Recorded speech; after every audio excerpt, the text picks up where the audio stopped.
भारत के थाने कम पड़ जाएंगे। कितने वकील 22 प्रतिज्ञाएं करेंगे कि वो थाने, उनके थाने कम पड़ जाएंगे, परंतु हमारी 22 प्रतिज्ञाएं कम नहीं पड़ेंगी।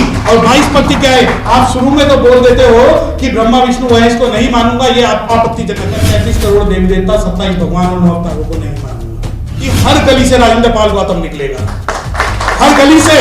और जब कारवां आगे बढ़ाने की बात होगी, बताना चाहता हूं कि आप जब कहते हैं कि महकती रुख को गुलाब कर देंगे, कि महकती रुख को गुलाब कर देंगे, हम इस बार सबका हिसाब कर देंगे और रहने दे पैमाने के अंदर ही साकी, वरना एक बूंद से शहर का पानी खराब कर देंगे। आपको पता है कि आपकी रगों में गुलामी है। बाबा साहब डॉक्टर भीमराव अंबेडकर साहब तो अकेले थे, लिया उतना भी छोड़ दे तो काफी है, नहीं छोड़ने देंगे, छोड़ना नहीं है, आगे बढ़ाना है। और उसी प्रकार बढ़ाना है कि जिस प्रकार बाबा साहब डॉक्टर भीमराव अंबेडकर साहब जब कहते थे कि एक कारवां कम से कम पीछे नहीं जाइए तो रोक दे, पर यहां तो आपने जब इंटरेक्शन किया है तो ये वकीलों का इंटरेक्शन है मंडल साहब। ये कारवां आगे बढ़ेगा, वहीं नहीं रुकेगा। और अगर वकीलों ने भी एक कारवां रोक दिया तो ये जो आज हमने ऑर्गेनाइजेशन, जो आज में हमने ये ऑर्गेनाइज किया, वो नहीं करेंगे। और जब आज हम यहाँ इस प्रांगण में बैठे हुए हैं और मैं वकीलों की बात करूंगा, तो मैं आश्वस्त करना चाहता हूं इस पूरे समाज को कि हर गली से राजेंद्र पाल गौतम निकलेगा, हर गली से। और जब कारवां आगे बढ़ाने की बात होगी, तो मैं बताना चाहता हूं कि आप जब कहते हैं कि महकती रुख को गुलाब कर देंगे, कि महकती रुख को गुलाब कर देंगे, हम इस बार सबका हिसाब कर देंगे और रहने दे पैमाने के अंदर ही साकी, वरना एक बूंद से शहर का पानी खराब कर देंगे। तो ये तो जो एक बूंद चली, जब ये कहते हैं कि भैया ये तो अपना धर्म का जो है धर्म का प्रपंच चला रहे हैं, धर्म परिवर्तन करा रहे हैं। अरे भाई, आपके लिए हो सकता है ये धर्म हो, मेरे लिए धम है।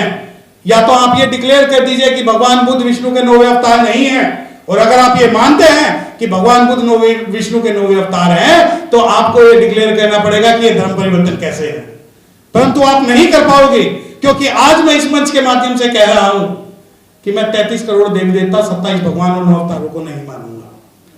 वो इसलिए भी नहीं मानूंगा क्योंकि बाबा साहब डॉक्टर भीमराव अंबेडकर साहब जब 22 प्रतिज्ञाएं लेते हैं तो लोग सोचते हैं, अभी मैं रिसेंट में एक खबर पढ़ी थी, शायद राजेंद्र पाल गौतम भी इस बात से इत्तेफाक रखते हो, कि कुछ बुद्धिस्ट ऑर्गेनाइजेशन ने राजेंद्र पाल गौतम के खिलाफ जो है शिकायत की है।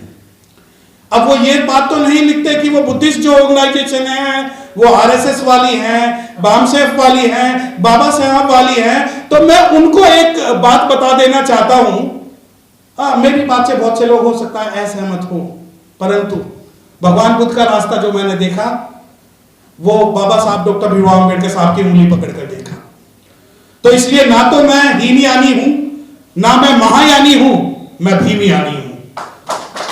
और मैं वो भीमयानी हूं जो 22 प्रतिज्ञाओं की बात करेगा, त्रिशरण की बात करेगा, पंचशील की बात करेगा, और बाबा साहब डॉक्टर भीमराव अंबेडकर साहब के सपनों को आगे बढ़ाएगा। सवाल होता है कि फ्रीडम ऑफ चॉइस, जैसे कि आज का हमारा टॉपिक है कि फ्रीडम ऑफ चॉइस और फ्रीडम ऑफ स्पीच। मैं बड़ा कंफ्यूज हो गया जब ये टॉपिक टाइटल इन्होंने बनाया क्या फ्रीडम ऑफ चॉइस, मैंने इन्होंने गलती कर दी, फ्रीडम ऑफ स्पीच लिखना था, फ्रीडम ऑफ चॉइस लिख दिया। फिर रात को सपने में सोच रहा था कि सपने में भी ये चीजें आती है। Yes, we have freedom of choice because if you have two option between Dr. Bhimrao Ambedkar and between others, then you have to choose Dr. Bhimrao Ambedkar. So that is your freedom of choice. And when Rajendra Pal Gautam ji has given a statement, if I have option to choose between the political party and Ambedkar, I will choose Ambedkar. And definitely and certainly we can say that we are the follower of Baba Sahib Dr. Bhimrao Ambedkar, and we will all 22 vows whenever he challenges. और अगर आप ये challenge करते हो कि आपकी इस FIR की नौटंकी से, जैसा दलित मंडल साहब भी लिखते हैं कि भाई भारत का पहला मामला है कि जिसके अंदर 22 प्रतिज्ञाएं बोलने पर थाने में बुलाया गया। दलित मंडल साहब, भारत के थाने कम पड़ जाएंगे, इतने वकील 22 प्रतिज्ञाएं करेंगे कि वो थाने, उनके थाने कम पड़ जाएंगे, परंतु हमारी 22 प्रतिज्ञाएं कम नहीं पड़ेंगी।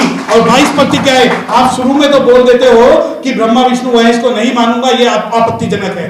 लेकिन जब 13वीं 14वीं प्रतिज्ञा की बात होती है कि मैं मानवता की बात करूंगा, मैं सद्धर्म की बात करूंगा, तो आपका जो आपके मुंह में दही जम जाती है उस पर आप नहीं बोलते। वो आप इसलिए भी नहीं बोलते क्योंकि आपको पता है कि आपकी रगों में गुलामी है। बाबा साहब डॉक्टर भीमराव अंबेडकर साहब तो अकेले थे जब 14 अक्टूबर 1956 को उन्होंने इनकी चूल्हे हिला दी थी।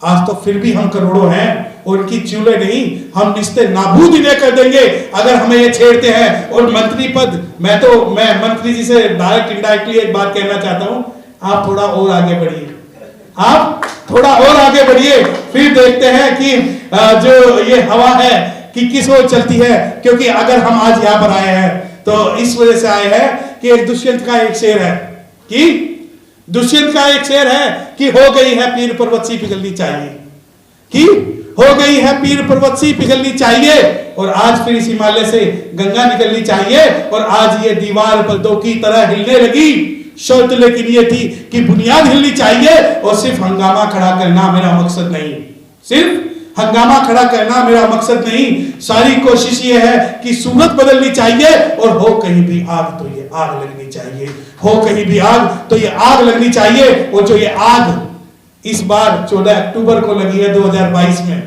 मैं चाहता हूं कि ये 2024 के अंदर जब इलेक्शन हो, ये आग दिल्ली ही नहीं भारत के हर कोने में दिखनी चाहिए। और न केवल भारत में, जब आप कहते हैं कि बुद्धिज्म की 41-42 कंट्रियां हैं, उन 41-42 कंट्रियों में हमारी आवाज उठनी चाहिए कि हम वो लोग हैं जो कुर्बानी देना चाहते हैं, परंतु अगर ये सोचते हैं कि ये इस कम्युनिटी के लॉयल्स और इस कम्युनिटी के सामाजिक आंदोलनकारी कायर हैं, तो हम कायर नहीं है। जब बात होती है कि बाबा साहब डॉक्टर भीमराव अंबेडकर सपनों का भारत बनाना है, तो बाबा साहब डॉक्टर भीमराव अंबेडकर सपनों का भारत सिर्फ बाबा साहब की फोटो लगाने से नहीं बनेगा। वो बनेगा तो 22 प्रतिज्ञाओं से बनेगा। अगर Buddhism is complete without the Ambedkarism, Buddhism is complete without the Ambedkarism, but Ambedkarism is incomplete without the Buddhism. अगर अम्बेडकरवाद में से आप बुद्धिज्म को निकाल देते हो तो उनकी आत्मा मर जाएगी। तो उस आत्मा को जीवित रखने के लिए हम सभी को अपने अंदर बाबा साहब डॉक्टर भीमराव अंबेडकर साहब की जितनी भी प्रतिज्ञाएं हैं या जितने भी निर्देशन है वो रखने पड़ेंगे। और मैं आश्वासन आपको इस मंच के माध्यम से देना चाहता हूं कि जब आप लिखते हैं interaction with the Ambedkarite civilised Darbar Gautam और freedom of speech, Delhi lawyers collectively, ये दिल्ली लॉयर्स नहीं, लेनिन साहब पूरे भारत के लॉयर्स आपके साथ हैं, इन्हें कन्फाइन मत करिए। और मैं आपको बताना चाहता हूं कि कश्मीर से कन्याकुमारी और कच्छ से कोहिमा तक मधुमक्खी के छत्ते में तो हाथ आप डाल लोगे, परंतु बहुजन समाज के किसी कालेकोट वकील को छेड़ोगे तो आपका जवाब उसी प्रकार दिया जाएगा जिस अंदाज में आप हमसे जवाब चाहते हैं। तो मैं बस इन्हीं शब्दों के साथ अपनी बात को खत्म करना चाहता हूं, लेकिन एक निवेदन है, सिर्फ एक नारा, जय जय जय जय जय भीम, और जय भीम नमो बुद्धाय, जय भीम। धर्म बदल लेना या किसी दूसरे धर्म में जाने एक सिंपल प्रोसेस है, दुनिया की ज़्यादातर डेमोक्रेसी जिसको अलाउ करती है। तो आप जब एक धर्म से दूसरे धर्म में जाते हैं तो पिछले धर्म की बातों को नहीं मानते हैं और एक नए धर्म को मानते हैं जो आपको अच्छा लगता है, ये आपकी चॉइस है जिसका जो इस टॉपिक में है। तो बाबा साहब जिस समय बॉर्न हिंदू थे, बॉर्न हिंदू से बुद्धिज्म की तरफ जब जा रहे हैं तो पीछे मुझे क्या क्या नहीं करना है और मैं क्या करूँगा, ये मेरे ख्याल से 22 प्रतिज्ञाओं का 2 हिस्से में बांट सकते हैं कि मैं पीछे ये कर रहा था, ये नहीं करूँगा और अब क्या क्या करूँगा। तो ये मेरे ख्याल से आप सब लोगों को मालूम होगा। तो इसमें ऐसा कोई आसमान फटने जैसी बात नहीं है। एक मुसलमान अगर हिंदू धर्म में जाएगा तो बोलेगा कि मैं पीछे ये मान रहा था, ये मैं नहीं मानूंगा और अब ये मानूंगा। यही कन्वर्सन का मतलब ही यही है कि मैं एक किसी खास प्रैक्टिस में हूँ और उस प्रैक्टिस को नहीं करूँगा। खास करके शेड्यूल कास्ट के लोगों के लिए तो बहुत नेचुरल है कि जिस धर्म ने उन्हें इतनी ज़्यादा पीड़ा दी, इतनी तकलीफ़ें दी जिसकी कि आप विश्व इतिहास में कोई तुलना नहीं है, वहाँ से निकलकर अगर कोई लिबरेट होता है, मुक्ति के रास्ते पर चलता है, तो इसको लेकर बहुत ज़्यादा एजिटेटेड होने की ज़रूरत नहीं है। लेकिन ऐसी घटनाएं बता रही हैं कि भारत का जो डोमिनेंट जो प्रभावशाली डिस्कोर्स है वो इस तरह की बात को नहीं करने दे रहा है। तो हमें लग रहा है कि इस डिबेट के जरिए जो अगर हम कामयाब होते हैं इस डिबेट में, तो हम असल में भारतीय लोकतंत्र का वो हिस्सा क्लेम करेंगे जो कागज पर है और जमीन पर नहीं। एक्चुअली वो अधिकार में मिला हुआ है, लेकिन जब हम उसको एक्सरसाइज करने जा रहे हैं तो आप देख रहे हैं कितना हंगामा हो रहा है। तो ये अगर इस लड़ाई का महत्व इस मामले में है, इसलिए नहीं कि एक व्यक्ति का एक पद है, वो मंत्री था, नहीं है, रहेगा, ये उस कहानी का एक छोटा हिस्सा है, महत्वपूर्ण हिस्सा है, लेकिन इससे आज़ादी का एक पूरा दायरा खुलेगा।